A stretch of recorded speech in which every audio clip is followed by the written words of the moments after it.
The evening light in Manhattan was fading fast, blurring the edges of the city in a pale winter haze. Inside the Larkspur Cafe, the air smelled of roasted coffee beans and rain-soaked pavement. Dante Valentino sat alone at a corner table by the window, watching droplets race down the glass like quiet rivals. He looked the way people imagined men of power always did, immaculately put together. A navy wool coat draped over the chair beside him, crisp white shirt beneath a charcoal suit, a silver watch glinting with understated authority. But behind the appearance was a hollow silence that power could never fill. He checked his watch again. 6:12. The blind date his sister had arranged was supposed to start at 6. Dante exhaled slowly and leaned back, the chair creaking softly under his weight. He hadn't wanted to come. He'd agreed only because Pamela had insisted, her voice carrying that particular mix of love and stubbornness that made refusal impossible. "You need to live again," she'd said. "Claire wouldn't want you to fade away like this." 3 years had passed since the accident that took Claire from him. 3 years since his heart had learned what silence really meant. He could still see her face when he closed his eyes, the curve of her smile, the way she'd laughed into his chest the night before the crash.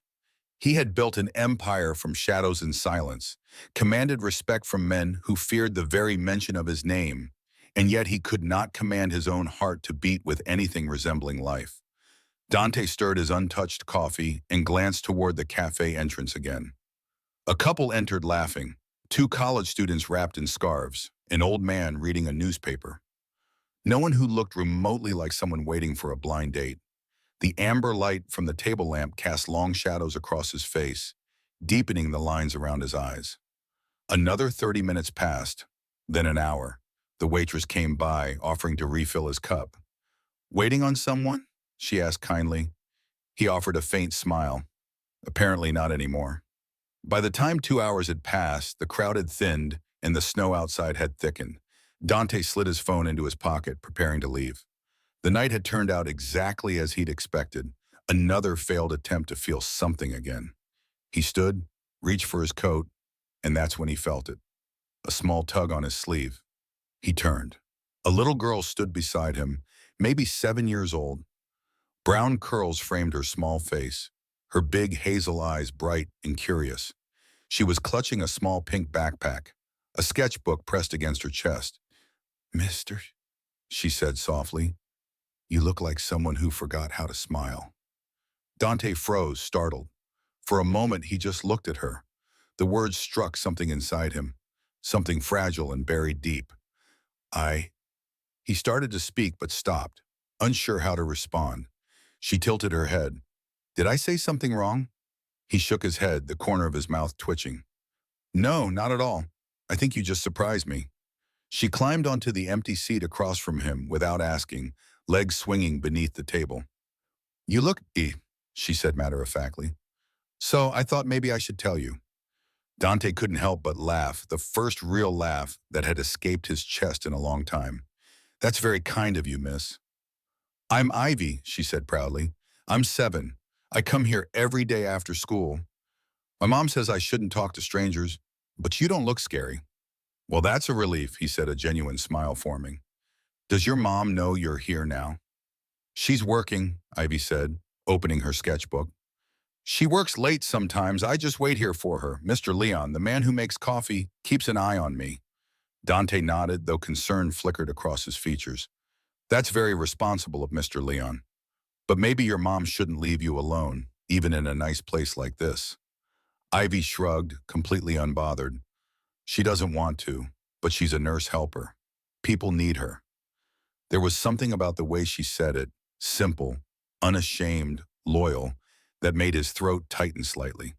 She flipped through her sketchbook and showed him a page filled with colorful drawings of houses, stick figures, and one picture of a tall man with messy hair.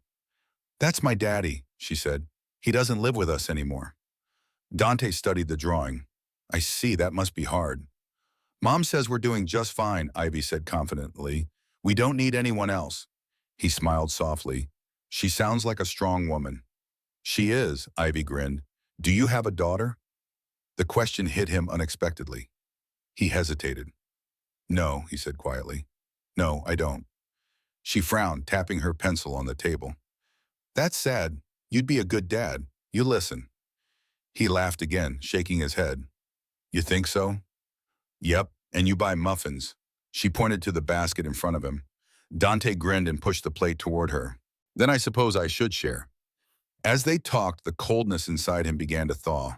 She was bright and unfiltered, full of life, the kind of light that didn't realize how brightly it shone.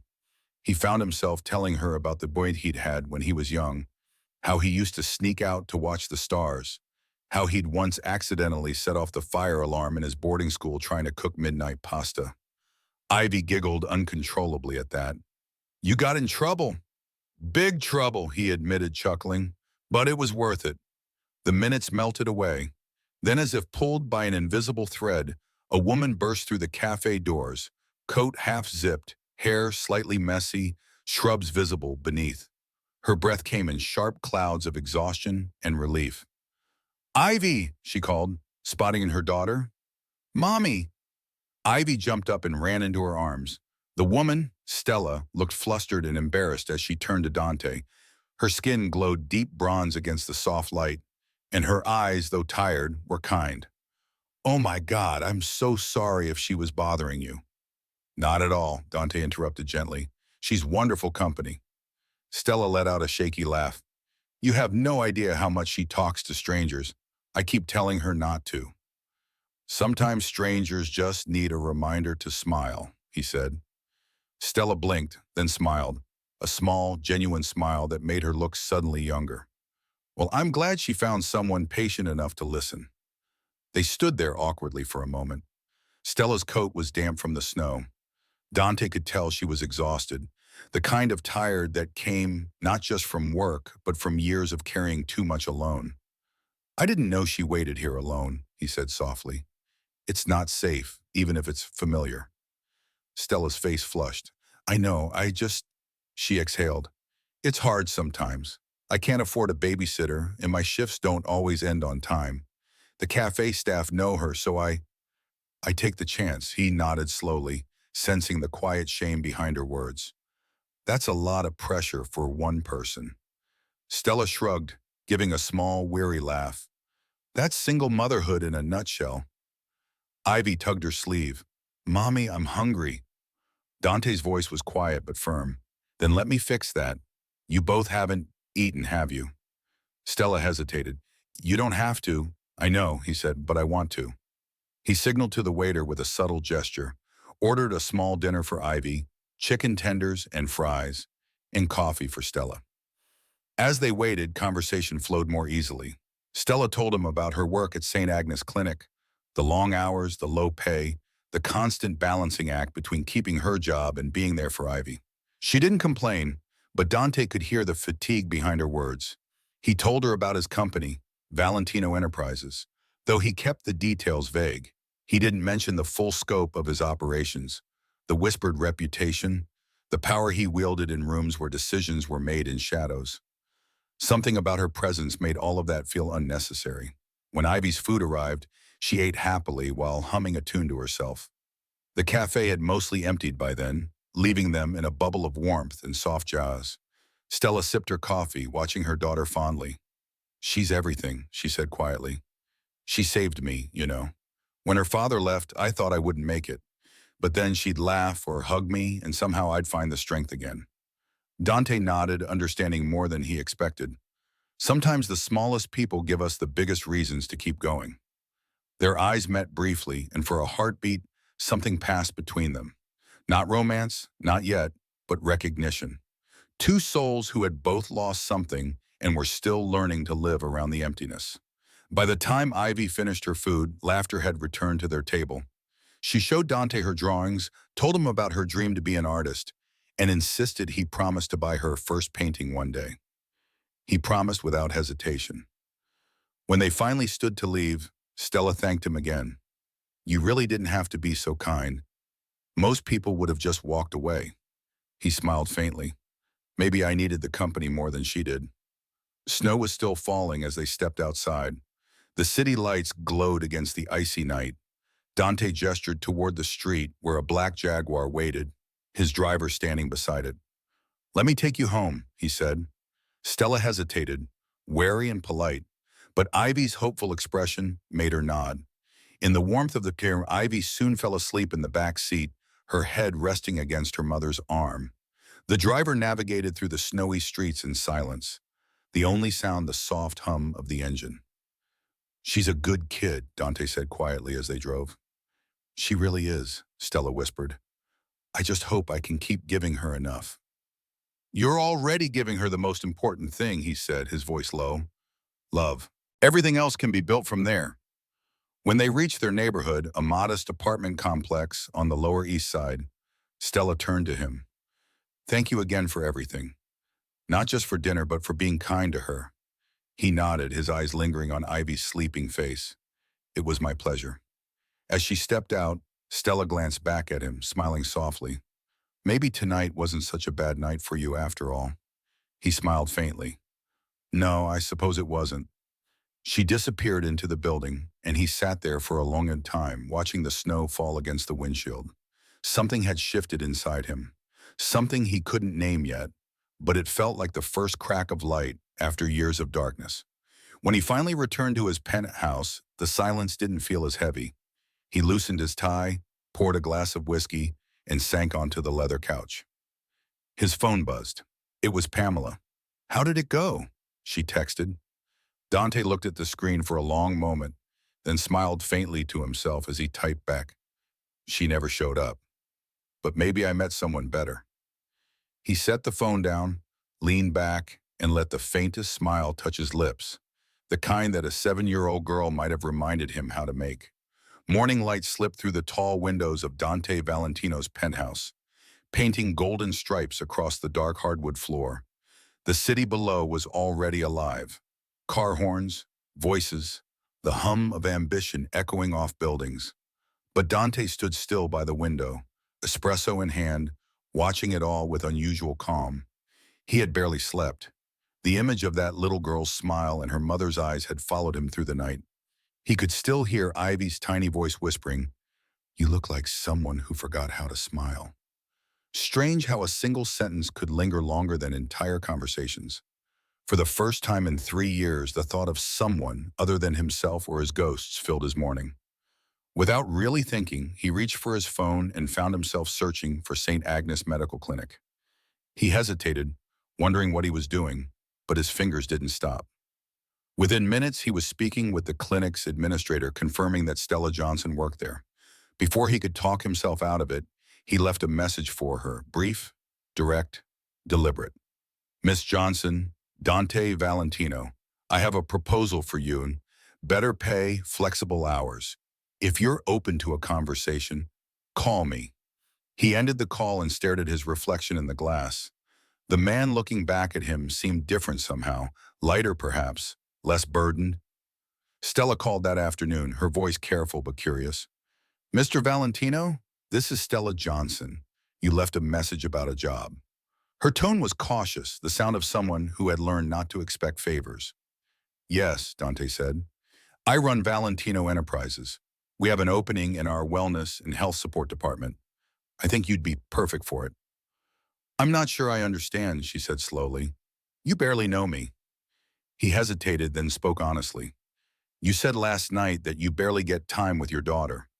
I have the resources to change that. Consider it an opportunity, not charity." There was a long pause. He could almost hear her wrestling with pride on the other end. Finally, she said, "You're offering me a job because we happen to sit in a cafe together?" "I'm offering you a job because good people deserve a break," Dante replied. 3 days later, Stella walked through the glass doors of Valentino Enterprises, a 30-story tower of steel and dark stone. Her black curls framed her face neatly, her best blouse pressed, her posture uncertain but proud. She carried the quiet dignity of someone who had worked hard all her life but never expected luxury. Dante met her in the lobby himself, flanked subtly by Marco, one of his men who nodded respectfully before stepping back into the shadows. "Welcome to Valentino Enterprises," Dante said warmly. "Don't worry, we'll make sure the hours work for you and Ivy." She smiled shyly. "Thank you, Mr. Valentino. I'll do my best not to disappoint you. I don't doubt that for a second, he said and meant it. Within weeks, Stella had become one of the most dependable people in his organization. She wasn't just efficient, she brought humanity into a place that had long felt mechanical. She treated everyone from executives to janitors with the same kindness.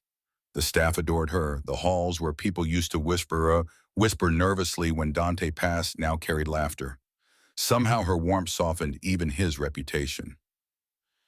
And every afternoon around 3, the elevator doors would open and Ivy would step out, her curls bouncing, her backpack slightly open, holding a new drawing for Mr. Dante. She always marched into his office as if she owned it. "Hi, Mr. Dante," she chirped, placing her latest masterpiece on his desk. "It's you and Mommy and me. See? You're the tall one because you have serious shoes." He'd laugh every single time. "Serious shoes?"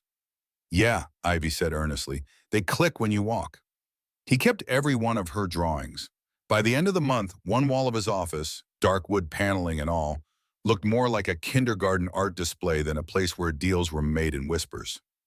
Days turned into months, and what began as gratitude grew into something unspoken and deep. Dante found excuses to visit her department, sometimes to ask about wellness reports, other times just to share a few minutes of easy conversation. Stella, though professional, couldn't hide the faint smile that tugged at her lips whenever he appeared. They spoke about work at first, but gradually their conversations shifted to childhood memories, books, favorite foods, the strange ways life tested people. There was comfort there, simple, unforced, and real. One afternoon, Pamela stopped by the office unannounced. She had been traveling for weeks and hadn't seen her brother in months. When she walked into Dante's office and found Ivy sitting cross-legged on his desk, coloring, she froze. Hi," she said, amused. Ivy looked up. "Hi, are you Mr. Dante's sister?" Pamela laughed. "I am. And who might you be?" "I'm Ivy. Mommy works here now." That evening, Pamela met Stella for the first time. Warm handshake, polite smiles, easy laughter. Later, when the two women spoke privately in the hallway, Pamela said softly, "Thank you." Stella frowned. "For what?" "For giving my brother back his smile." Stella blinked, unsure how to respond. "I didn't do anything." "Oh, I think you did," Pamela said knowingly. That night, Stella showed up at Dante's office with a covered dish. "I made something for you," she said. He looked surprised. "For me?" "You've been working late." She set the dish on his desk. "It's just pasta." He gestured toward the conference table. "Then let's have dinner." It was the simplest meal, pasta, a small salad, and the sound of quiet laughter echoing between them. But it felt like something sacred. The following weekend, Stella and Ivy came over to his home for dinner. Ivy had begged to see where Mr. Dante Moetti lived. What started as a one-time gesture became a ritual. Every Saturday evening they came over, sometimes for dinner, sometimes for a walk in the private garden when the weather turned warmer. Dante started to look forward to those days more than anything else. The penthouse, once cold and silent, filled with laughter, warmth, and the smell of home-cooked food. He found himself waiting for Ivy's chatter echoing down the hall, for Stella's quiet laughter in his kitchen. And one evening, when Ivy fell asleep on the couch mid-cartoon, they found themselves alone on the terrace, wrapped in the quiet of the night.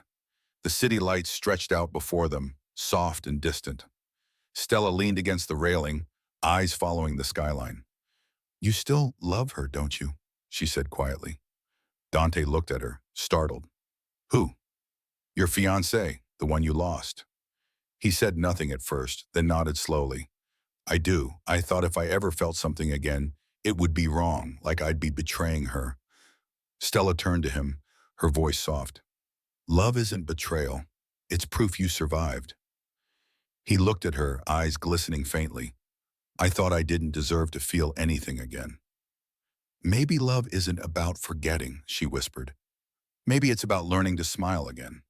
The words lingered in the night air, gentle but powerful. They stood there in silence for a long moment while the sound of the city humming softly beneath them. Then almost unconsciously, their hands brushed on the railing, a weird railing, a soft, accidental touch that felt anything but casual. For a heartbeat, they didn't move. Their eyes met, the world narrowing to that fragile, charged moment. Dante leaned closer, his breath mingling with hers. And for the first time, Stella didn't pull away immediately. But just as their lips nearly met, she stepped back, her voice barely above a whisper. "I can't," she said. "You're my boss, and I can't lose my job." He exhaled, steadying himself. "You won't. Not because of me." She shook her head. "It's not that simple. People talk. I've worked too hard to be defined by anyone else again." He looked at her for a long moment, understanding, patient. "Then I'll wait," he said softly. "As long as it takes." Her eyes glistened, but she said nothing more. She just smiled, a pity, grateful smile, and turned toward the house to wake Ivy. Dante stayed where he was, the night air cool against his skin. For the first time in years, he wasn't afraid of what he felt. He wasn't afraid of the ache in his chest or the pull towards something new. Because this time it didn't come from pain. It came from hope. Quiet, patient, alive. And somewhere inside him, a small voice, a 7-year-old's whisper, seemed to echo again. "You look like someone who forgot how to smile." He smiled, not forced, not polite, but full, real, alive. The weeks that followed carried a quiet rhythm. Stella worked. Dante led. Ivy colored. Pamela teased. And life somehow began to feel right again. There were no declarations, no promises, just small, beautiful moments that built something stronger than either of them had expected. For Dante, every sunrise felt different now. He found himself waking up not to the emptiness of loss, but to the possibility of love reborn, slow, fragile, but real.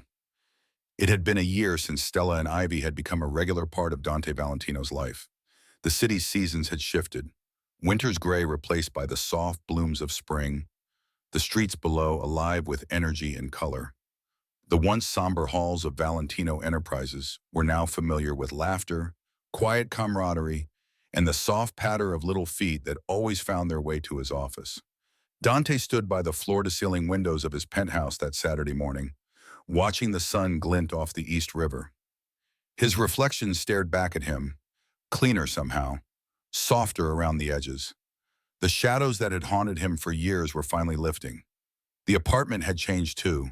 Drawings from Ivy covered the refrigerator, colorful paintings adorned the walls, and the aroma of home-cooked meals lingered, subtle but persistent. Today was special. Ivy's 8th birthday. Dante had insisted on making it a celebration, a small picnic in Central Park with balloons, cupcakes, and laughter. Pamela was coming as well. He drove the black Mercedes SUV to pick them up, parking near their building. When Stella and Ivy emerged, both smiling, his heart did something it hadn't done in years. It felt light. They arrived at the park, and Dante helped spread the blanket while Ivy ran ahead, chasing the fluttering ribbons of balloons tied to the picnic basket. Stella looked up and caught his gaze. She smiled, but there was something deeper in her eyes. Gratitude, relief, and the hint of something tender. "Hey," Dante said as he stepped closer. "Hey yourself," Stella replied, a smile tugging at her lips. "You made it?" "Of course I made it. This is a special day." He knelt to greet Ivy, who shrieked in delight and wrapped her small arms around his neck. "I missed you," she exclaimed. "I missed you too," he said, holding her gently. "Happy birthday, Piccola." Pamela arrived shortly after, her arms full of gifts. "Look at all of you," she exclaimed. "Dante, you've turned into a regular family man." Dante grinned faintly. "Seems like life has its way of surprising you." The day was filled with laughter, games, and quiet moments that felt monumental. Dante watched Stella with Ivy, the gentle way she tucked a strand of hair behind her daughter's ear, the soft encouragement when Ivy got frustrated during a balloon game. There was a rhythm, a pattern to their lives now, one he had never thought he would experience. As the sun dipped lower, casting a golden hue over the park, Dante found a quiet moment to speak to Stella. "Do you know," he began, "I never imagined that one evening in a cafe could change everything." Stella tilted her head. "I thought that was your blind date." He smiled, a deep, real smile this time. "She never showed up, but I met someone better." Her eyes softened. "You mean Ivy and me?" "Yes," he said quietly. "Both of you. You reminded me what it's like to laugh again, to care again. You reminded me to live. Stella reached out and took his hand briefly. I never expected any of this. Life has been so hard for so long. But you made it easier. Dante's gaze held hers for a long moment. There's something I've been meaning to ask. Her heart skipped. Yes? He took a slow breath, steadying himself. Would you go on a proper date with me? Just the two of us? Stella blinked, a mixture of surprise and happiness washing over her features. A proper date? Yes, Dante said, his voice soft but firm. No work, no Ivy. Just you and me. I want to take you out. She paused, thinking, then her lips curved into a smile that lit her face. I'd like that. Their first date was quiet and intimate.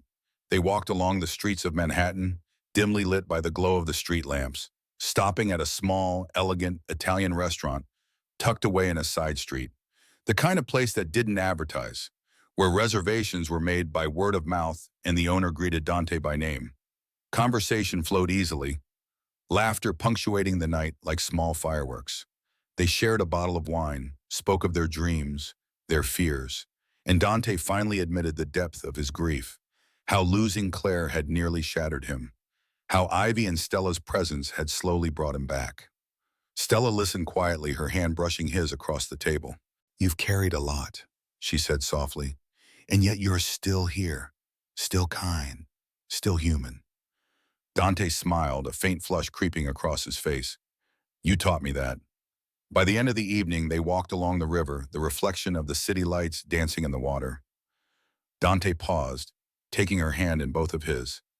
Thank you for trusting me, he whispered. And this time when he kissed her, it was deliberate, tender, full of everything he had held back for years. Stella didn't pull away. She leaned into the kiss, letting herself feel the warmth she had tried to deny. The city around them melted into the background, leaving just the two of them, their hearts learning to beat together. Months passed and their relationship deepened. The weekends they had once spent as friends now carried the soft hum of intimacy, quiet dinners at the penthouse, picnics with Ivy, long walks through Central Park. Dante and Stella discovered the comfort of companionship without urgency, of friendship blossoming into love. Pamela, ever vigilant, watched with joy as her brother began to truly live again. One sunny Saturday, she joined them for a picnic, helping Ivy tie her shoes and laughing with Stella over sandwiches. She whispered to Dante later, I think you finally found your people. You finally found your home. 6 months later, Stella's birthday arrived. Dante had planned something extraordinary. A private rooftop dinner with soft jazz playing, fairy lights twinkling above, and their closest friends and staff present. Pamela was there, beaming. As Stella arrived, Dante dropped to one knee. Ivy ran forward, holding a small velvet box, her eyes shining with excitement. Stella, he began, voice steady but full of emotion. You taught me how to live again. You and Ivy gave me a reason to open my heart to love again. Will you marry me? Tears glistened in Stella's eyes. She looked around at their friends, then down at Ivy, who clapped excitedly. Finally, her gaze returned to Dante. Yes, she said, her voice breaking with emotion. Yes! Applause erupted around them. Laughter, tears, and congratulations filled the night air. Dante slipped the ring onto her finger, the diamonds sparkling like the city lights around them. 1 year later, the wedding arrived, grand, elegant, and unforgettable. The chapel was adorned with white lilies, soft drapes, and golden accents. Friends, family, and Pamela were all present, each a witness to the culmination of years of loss, healing, and hope. Ivy walked down the aisle as the flower girl, her little dress twirling as she scattered petals. Dante stood at the altar, looking at Stella with unshakable love in his eyes. When Stella approached, her smile radiated everything she had been through. Resilience, happiness, and love finally realized. I can't believe this is happening, Pamela whispered to Ivy. Me neither, Ivy said softly. But I'm happy, really happy. Vows were exchanged, promises made, and the kiss that sealed their union was long, tender, and full of all the moments they had lived together. Laughter, tears, and the quiet magic of trust. The honeymoon followed. Dante insisted that Ivy come with them. We're a family now, he said. They traveled along the coast, staying in seaside villas, walking on sun-drenched beaches, and laughing like they had no past burdens to carry. Ivy ran freely, collecting shells, drawing pictures in the sand, and calling out to her new family with pure joy. Stella and Dante watched, hands intertwined, hearts full. The vacation was more than a honeymoon. It was a declaration of what they had created together. A family bound not just by love, but by understanding and patience. 6 months after the wedding, Stella discovered she was pregnant. Dante was beside himself with happiness, pacing the apartment with a mixture of disbelief and elation. Ivy jumped up and down, hugging both of them at once. "I'm going to be a big sister," she shouted. Finally, the day arrived. Stella gave birth to a healthy baby boy. Dante held his son in his arms, awe and love radiating from him. Ivy hugged her little brother and whispered, "Now I have a baby brother too." Dante looked at his family, Stella, Ivy, the baby in his arms, and for the first time in years, he felt complete. His heart, once frozen by grief, now beat with awe, warmth, and the fullness of love he had thought lost forever. That night, after the children slept, he stood on the balcony of the penthouse, cradling his newborn son, Stella leaning against his shoulder. "3 years ago," he whispered softly, more to himself than anyone else, "I thought my life ended in a cafe, but then a little girl whispered me back to life." Stella smiled, resting her head against him. "And you listened," she said. Dante held her close, the city lights twinkling below, the night alive with promise. Sometimes love doesn't arrive when you expect it. It finds you when you've stopped looking. And in that moment, Dante knew he had finally found it. The love, the family, and the life he had been waiting for all along.